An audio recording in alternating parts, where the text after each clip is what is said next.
Hi అందరికి ఈ రోజు మనం కాంతారా చాప్టర్ 1 మూవీలో ఉండే సీన్ గురించి డీటెయిల్ గా మాట్లాడుకుందాం. దీంట్లో ఏముంది బ్రో అంటే మన రిషబ్ శెట్టి ఎంట్రీ ఇవ్వగానే ఈ రాక్షసుడు కోపంతో రగిలిపోయి తన మీదకు గొడవకు వస్తాడు కదా. కానీ అలా గొడవకు రావడానికి one of the main reason ఏంటో మీకు తెలుసా? ఇక మన రిషబ్ శెట్టి గారి ఎంట్రీ ఇవ్వక ముందు తను ఇలాంటి ఒక ఎంట్రీ కర్రీ పట్టుకుని స్ట్రేట్ చేస్తూ ఉంటాడన్నమాట.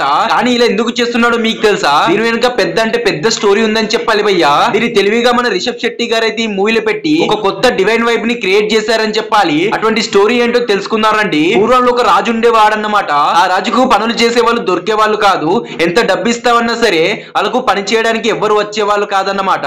అటువంటి టైంలో అతను తపస్సు చేస్తాడు. దాంతో బ్రహ్మదేవత ప్రత్యక్షమై నీకేం వరం కావాలో కోరుకో అన్నప్పుడు, ఓ బ్రహ్మదేవ, నాకు ఒకటే వరం కావాలి.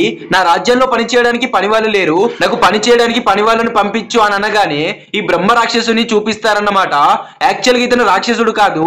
పురాణాల సూత్రాల ప్రకారం బ్రహ్మ రాక్షసులు అంటే ఒకప్పుడు బ్రహ్మ జ్ఞానం కలిగిన వారు, కానీ వాళ్ళ అహంకారం తప్పుల చేష్టల వల్ల రాక్షసత్వం పొందారని చెప్పాలి. బ్రహ్మజ్ఞానం కలిగిన వాళ్ళకు ఒక శాపం కలిగింది. అదేంటంటే ఎవరైనా ఏదైనా పని చెప్పారనుకోండి, ఆ పనిని పూర్తి చేయాలి. అది ఎంత పెద్ద కష్టమైన పనినైనా సరే. దాంతో బ్రహ్మదేవత ఇతన్ని చూపించి, ఇదిగో ఇతడే నీకు పని చేసేవాడు, కానీ జాగ్రత్త, ఇతనికి పని చెప్పకపోతే భయంకరమైన ప్రమాదం జరుగుతుందని చెప్తాడన్నమాట. ఇక రాజు ఆనందంగా అనేక పనులు చేస్తూ ఉంటాడు. కోటలు, దేవాలయాలు, శిల్పాలు అన్ని కట్టించుకుంటాడన్నమాట. కానీ ఒక రోజు రాజ్యం మొత్తం పూర్తయినప్పుడు పని ఏం మిగలదు. రాజు భయంతో తికమక పడుతూ ఉంటాడు. ఎందుకంటే ఇతనికి పని చెప్పకపోతే ఏదో ఒక ప్రళయం వస్తుందని.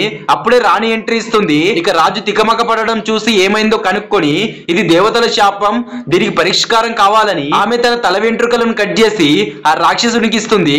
ఇదిగో నా వెంట్రుక, దీన్ని స్ట్రేట్ చేయి, ఈ పని పూర్తి చేయని చెప్తుందన్నమాట.